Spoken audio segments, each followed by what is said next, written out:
Morgan wants an emotional apology after all the apologies Ben has done before. Now she wants an emotional one, and maybe an emotional apology is when she sticks that shank in.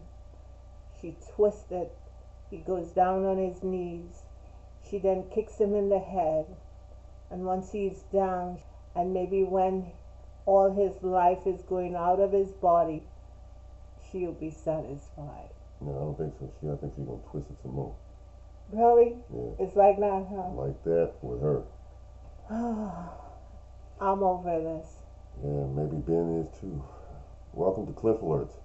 Today we're going to be talking about Lifetime Network's reality-based TV series, Married at First Sight, season number 15, episode number 12. Please like, share, and subscribe. Please send us your comments and click that notification button. We appreciate you for your support of this channel.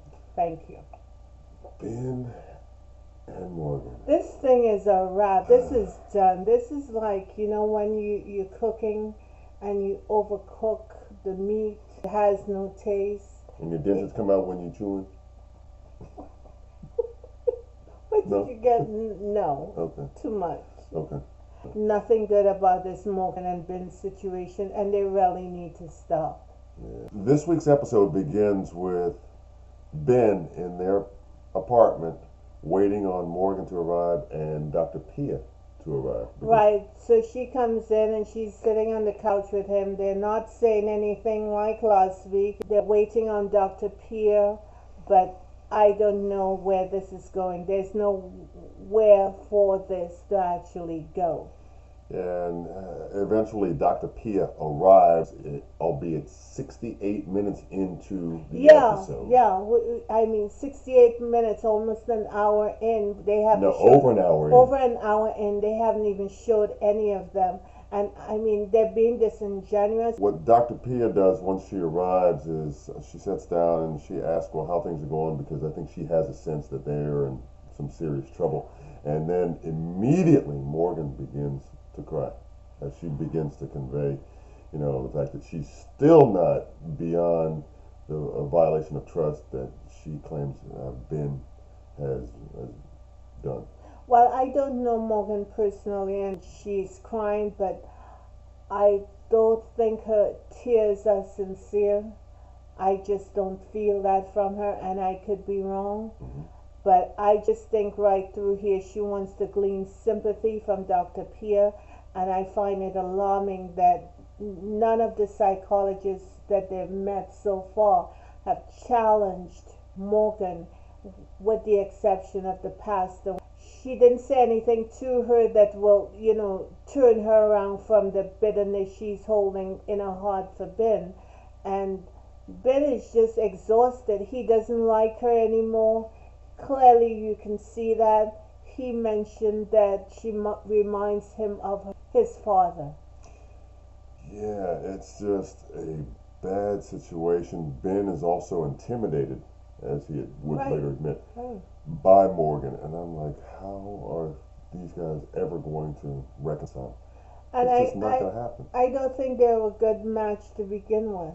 Yeah. And I think that at the beginning, when we were first introduced to that couple, I was kind of skeptical that they would make it from the very beginning. Right, because he has a younger energy, and he doesn't look like he's fully baked just yet. He looks like a child. Mm-hmm. And I didn't understand her vibe until she started with that bitterness stuff. Yeah, she's holding on to that emotional hurt. And she's not going to let it go. She one thing she mentioned in her conversation is that he hasn't provided an emotional apology. She doesn't feel it. What is that? And I'm not sure what an emotional apology is. Okay.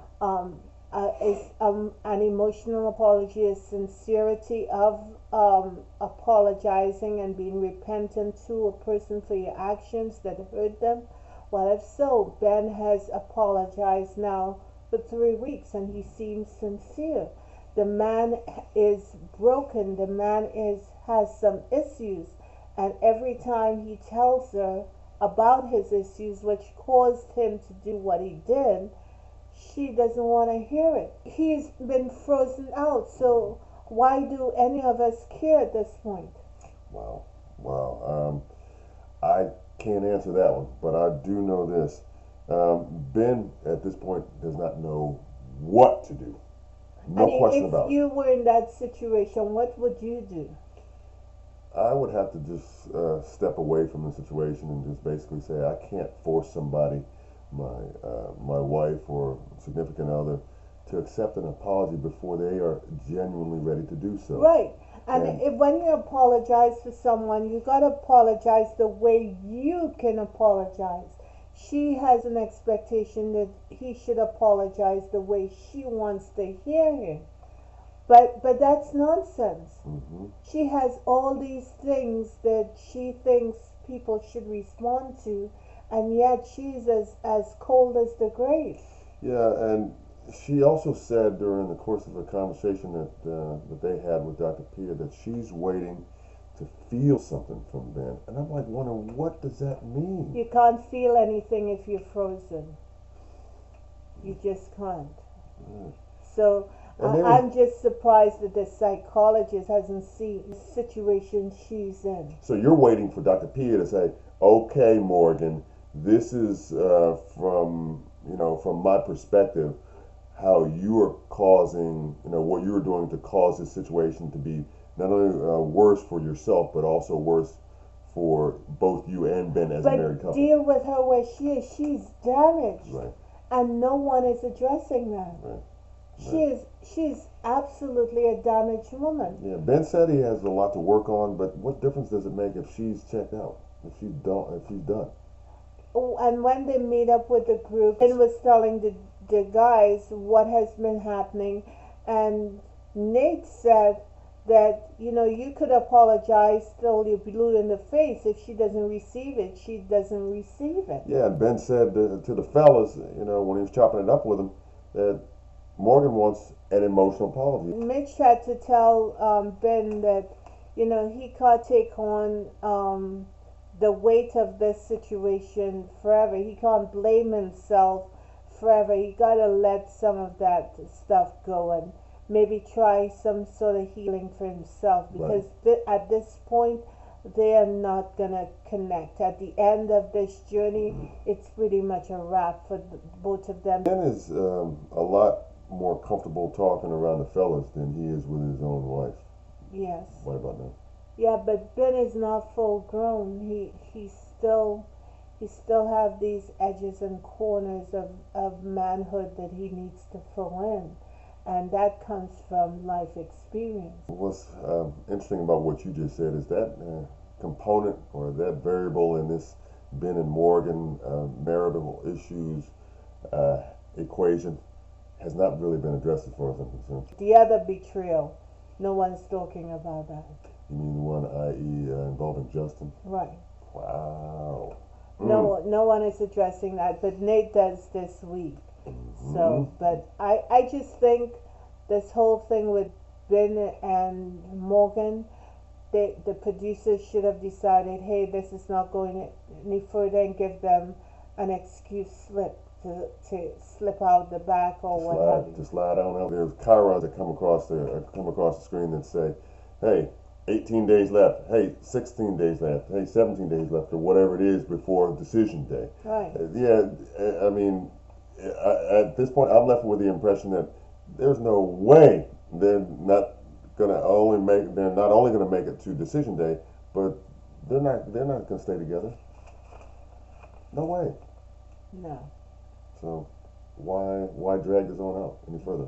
I guess they think it's good TV, but I believe it's not. So I gotta go with you on that one. I'm not feeling it. anyway, that's all we have. Please like, share, and subscribe. Please send us your comments, and I think both of them need to get some sort of health and healing. Ben, he gotta fill those holes that is within him, so he can show up as a full-grown man. Yeah, first things first, they've got a divorce. Yeah. And Sooner than later. we out. Later. Bye-bye.